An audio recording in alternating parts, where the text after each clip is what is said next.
오늘 우리에게 주시는 하나님의 말씀은 누가복음 15장 11절부터 24절까지입니다. 누가복음 15장 11절부터 24절까지입니다.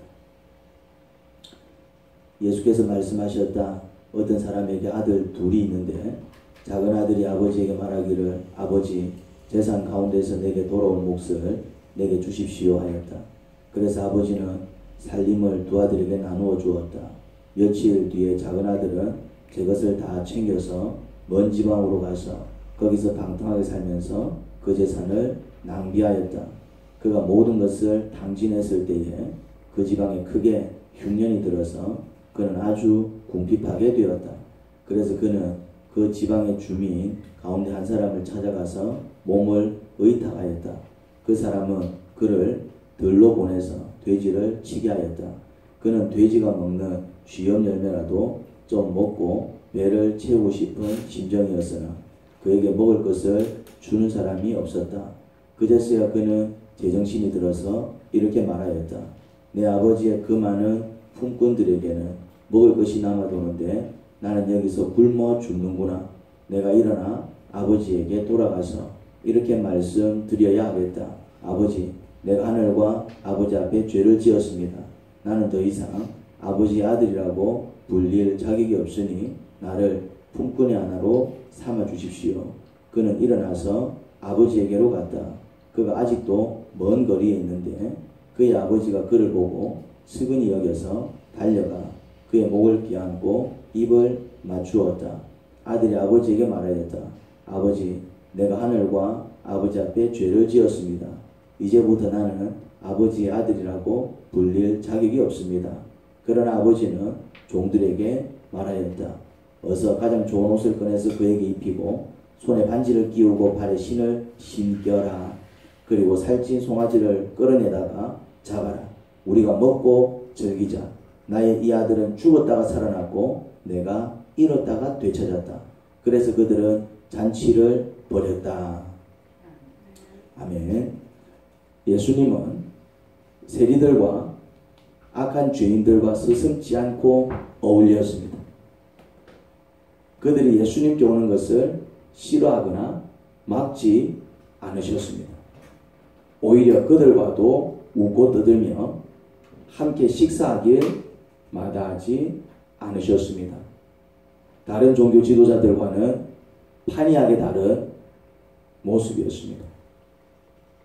다른 종교 지도자들은 그렇지 않았습니다. 바리새파 사람들이나 율법 학자들은 율법에서 그 많은 짓을 하는 자들과 함께 어울리는 것을 또 다른 죄악으로 여겼습니다.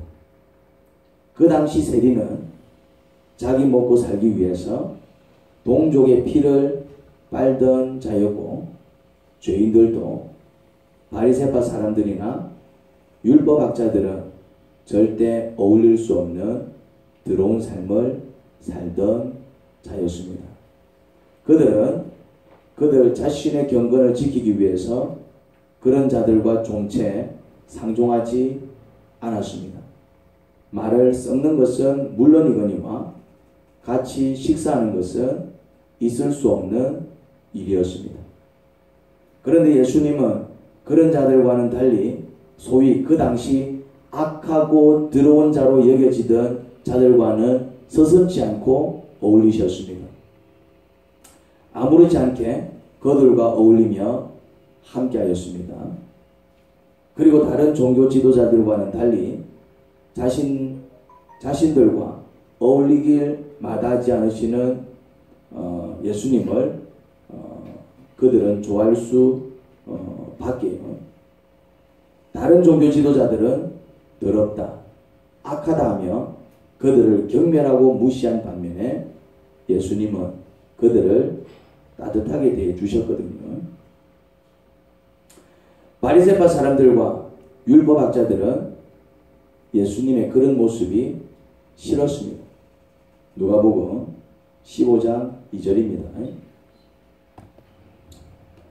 바리새파 사람들과 율법학자들은 투덜거리며 말하였다.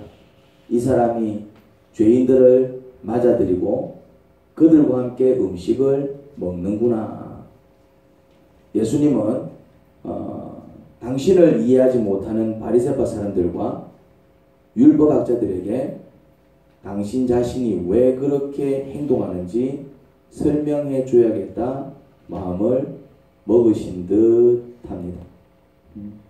그렇게 시작한 세 가지 비유 중 세 번째 비유가 바로 오늘 본문입니다. 어떤 사람에게 두 아들이 있었습니다. 그런데 큰 아들은 아버지 시키는 대로 잘하는 반면 작은 아들은 그렇지 않았습니다. 아버지와 사는 게 싫었습니다. 아버지는 부자면서도 너무나도 고리타분하게 살았습니다. 성실하게 살아야 한다.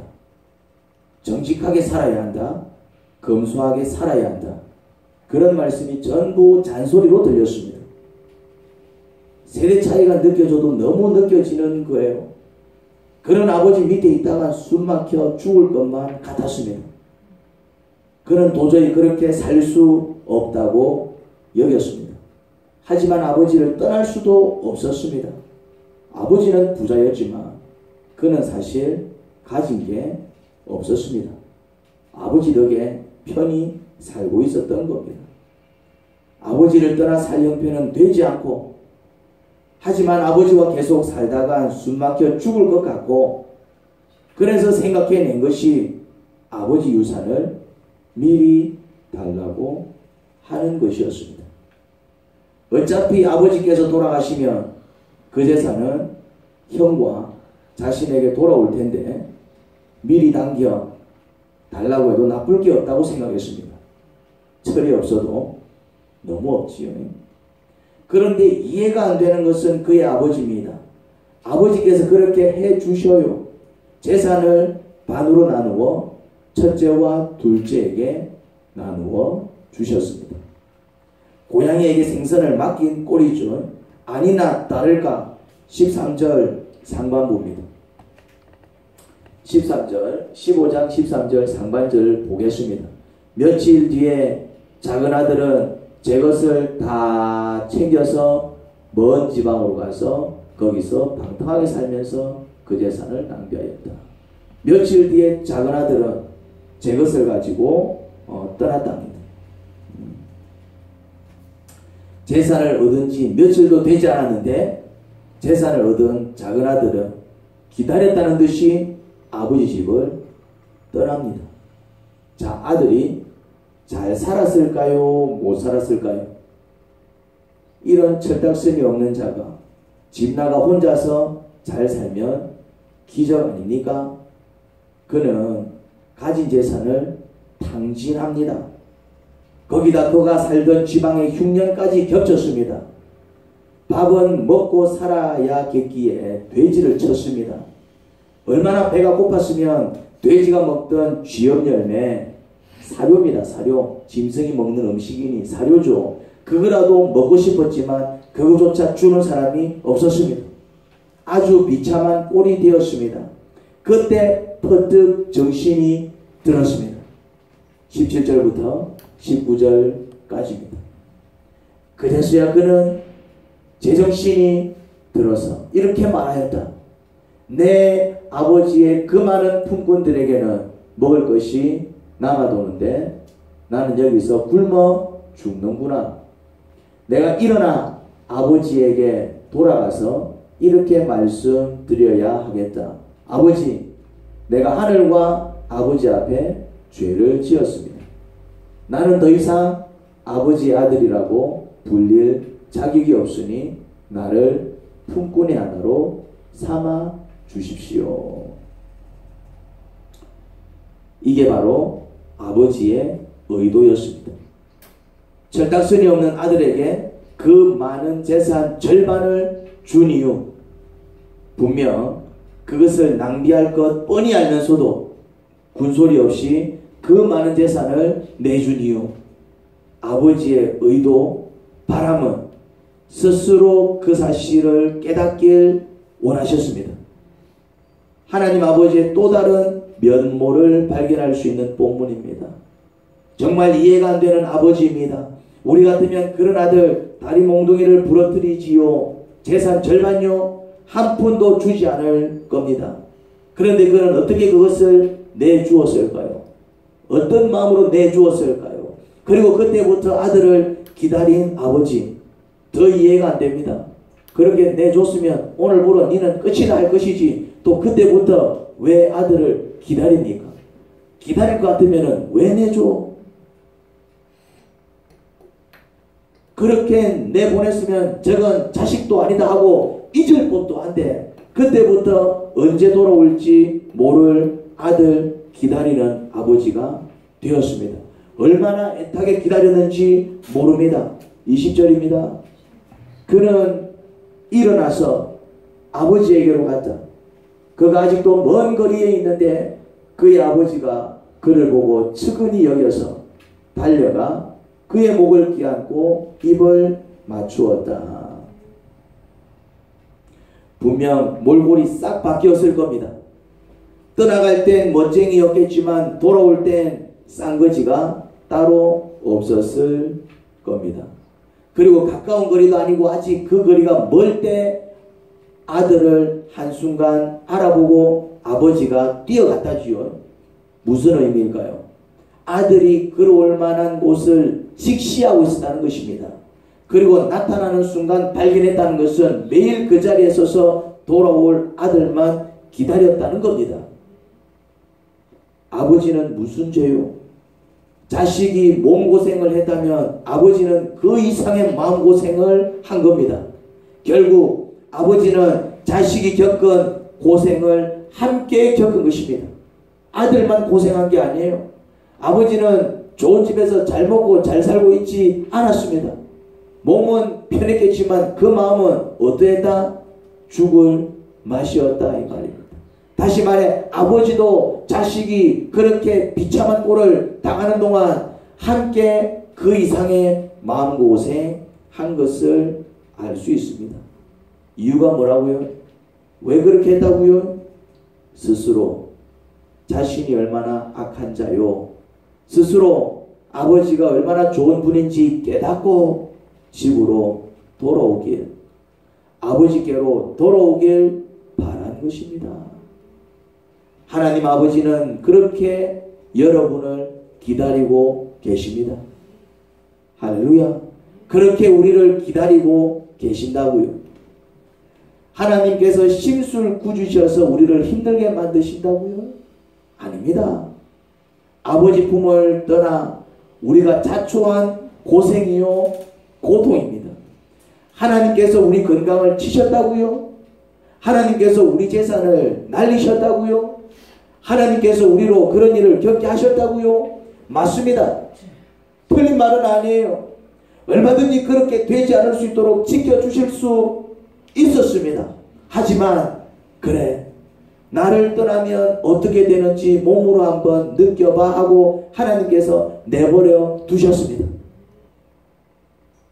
그런 의미로 하나님께서 그런 일을 당하게 하신 것은 맞습니다.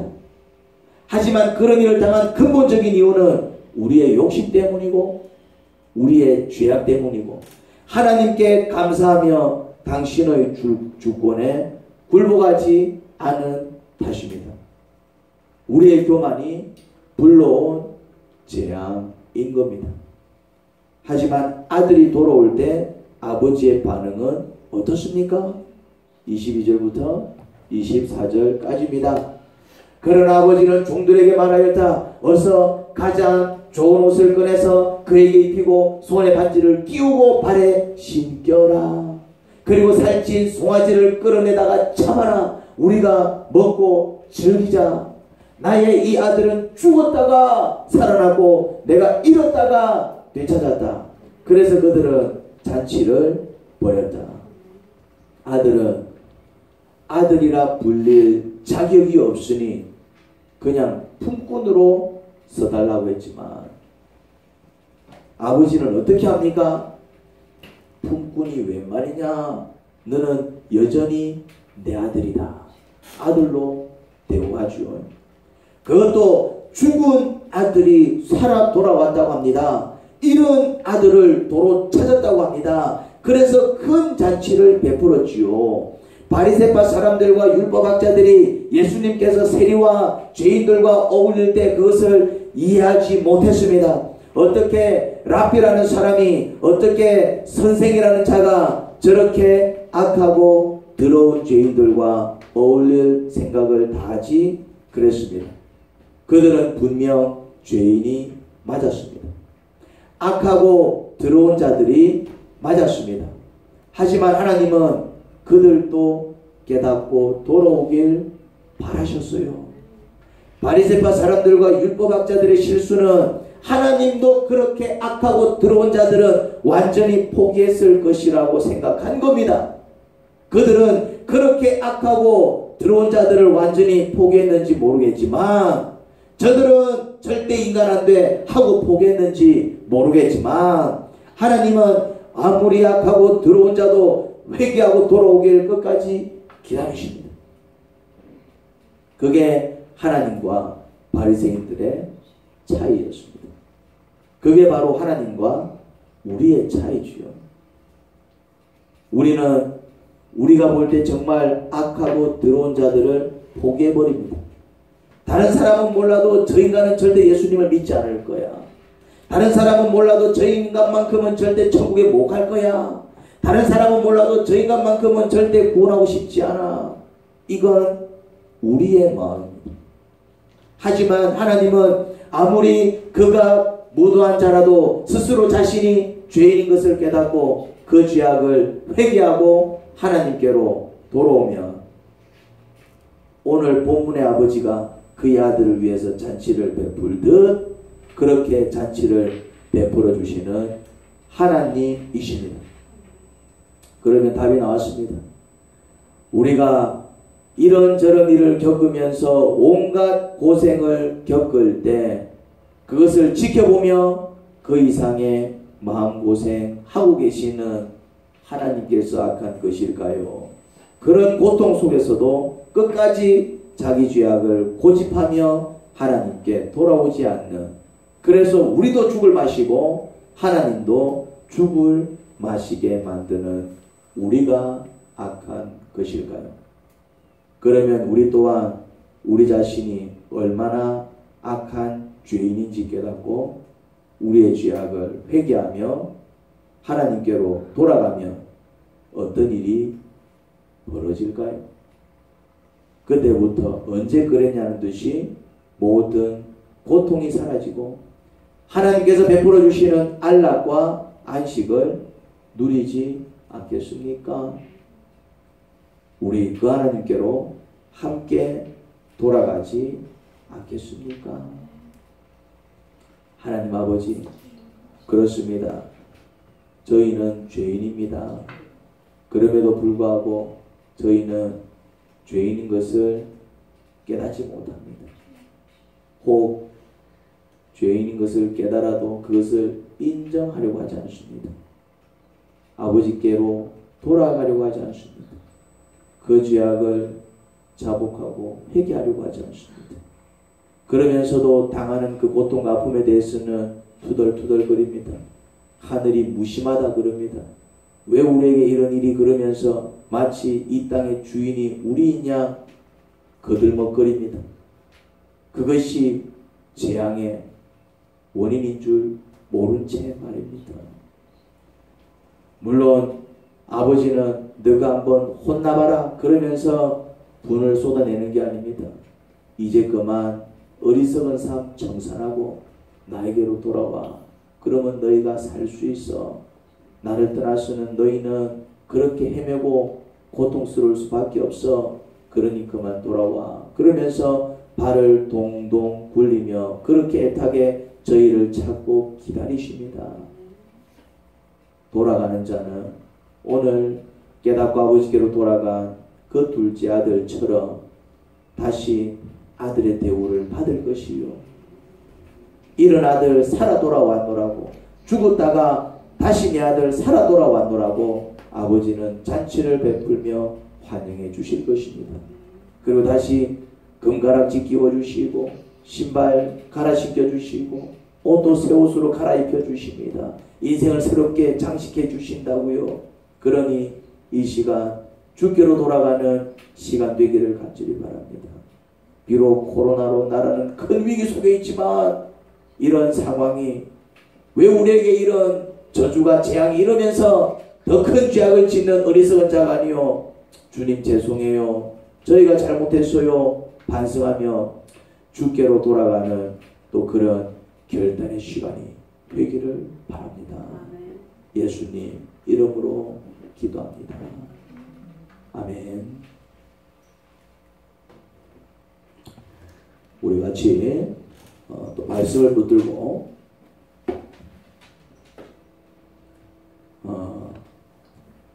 합심하며 기도하는 시간을 가지도록 하겠습니다. 하나님은 우리가 돌아오길 바라십니다.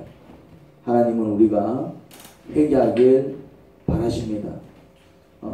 우리의 삶이 죄악으로 점철되어 있다는 사실을 깨달으셔야 됩니다.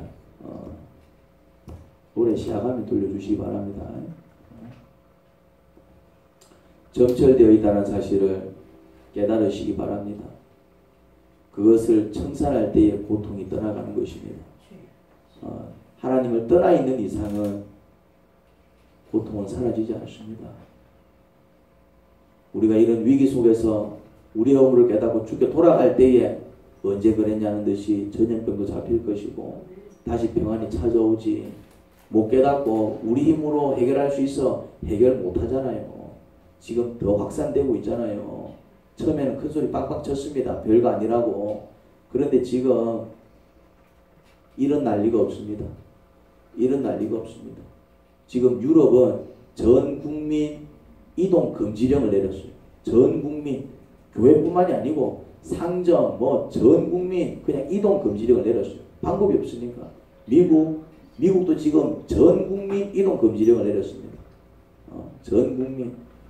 그나마 우리나라는 아직 전 국민 이동 금지령은 아니더라고요.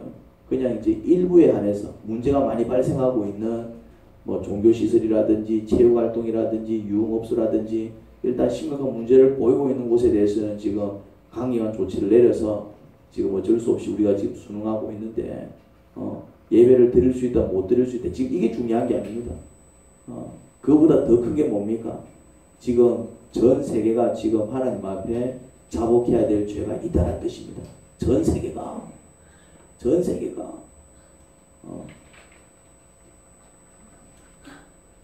벌하시는 하나님이 악한 게 아니라 벌 받을 수밖에 없는 우리가 악하다는 사실을 깨달으셔야 됩니다.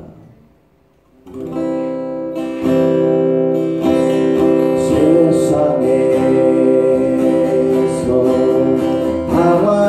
방황할 때 나 주님을 몰랐네. 내 맘대로 고집하며 온갖 죄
아버지, 아버지께로 돌아갑니다. 저희를 회복시켜 주소서. 자복의 영을 부으시고 회개의 영을 부으사 새 심령으로 바꾸어 주시며 이제는 겸손히 주를 섬기는 자들이 되게 하소서. 그리 살아갈 때에 저희가 살 것입니다. 그리 살아갈 때에 저희가 평안할 것입니다. 주여 홀로 영광 받으시며 모든 찬양 받으소서. 예수님 이름으로 기도합니다. 지금은 우리 주 예수 그리스도의 크신 은혜와 하나님 아버지의 놀라우신 사랑과 성령의 교통하심이 함께 예배하며 주님을 높인 모든 이들 위에, 또 영상을 통해 또 주를 찬양하며 또 주의 말씀 경청한 모든 이들 위에, 그리고 그들 각 가정 위에 영원토록 함께 있을지어다. 아멘.